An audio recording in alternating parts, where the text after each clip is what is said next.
हमने थोक के भाव में फतवा निगारों को पैदा कर दिया है। पिछले एक दशक में ये उफनाए हुए फतवा निगार कहते हैं कि वेद, वैदिक संस्कृति, रामकृष्ण, शंकराचार्य, महाराणा और शिवाजी से नीचे कुछ नहीं चलेगा। ऐसा लगता है मानो इन सभी युगों और कालखंडों में उपरोक्त वर्णित साहित्य, संस्कृति और समाज के इतर कुछ था ही नहीं। जिसे देखो वही ब्राह्मणोचित कर्म की तुरही बजाए फिर रहा। अरे, आधुनिक शंकराचार्य के विरुद्ध बोल दिया, मानो स्वयं शंकर के विरुद्ध ही बोल दिया हो, और स्वयं शंकर के विरुद्ध तो कभी किसी ने कुछ कहा ही नहीं। हास्यास्पद यह कि स्वयं भगवत्पाद शंकर जीवन पर्यंत विरोधियों को परास्त करने में ही लगे रहे। राम, कृष्ण और महाराणा शिवाजी भी संघर्ष के प्रतिमान बनकर खड़े हैं, किंतु वे अपने दुर्धर्ष विरोधियों के लिए भी कितनी करुणा से भरे हुए थे। कौन समझाए इन उद्दंड अहंकारियों और फतवेबाजों को लगने लगा है कि ये सर्वज्ञ हैं। अब तो बस वैदिक ऋषि ही होंगे, हर घर से ऋषि राणा निकलेगा की तर्ज पर।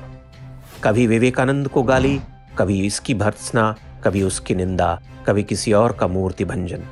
अरे, आपने हिंदू धर्म का शतांश भी ग्रहण नहीं किया है। साधारण से साधारण मनुष्य में जो ग्रहणीय है उसे ग्रहण कीजिए और आगे बढ़िए। अगर कोई चमत्कार नहीं कर रहा परंतु एक विशाल जनसमूह का जागरण कर रहा तो वह आज वरेण्य है। सबकी मां बहन करना अनिवार्य नहीं। जिसे आप गाली देते रहते हैं वह एक विशाल जनमानस का नायक हो सकता है।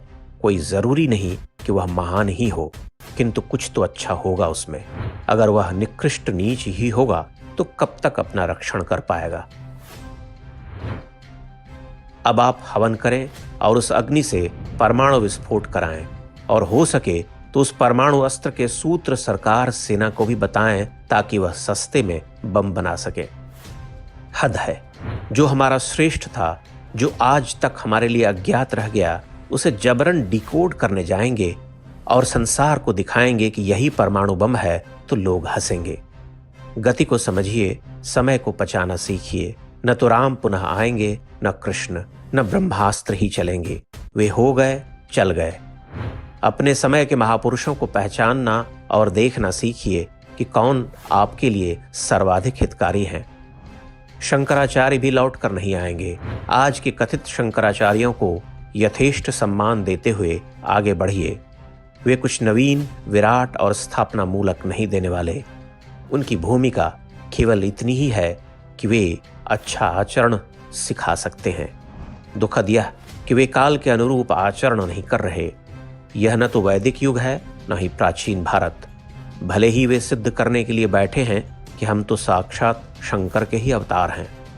हमारी बात का बुरा लगे तो आदरणीय फतवा निगार महोदय, हमें सराप सकते हैं आप। जय सिया राम, जय बजरंग बली।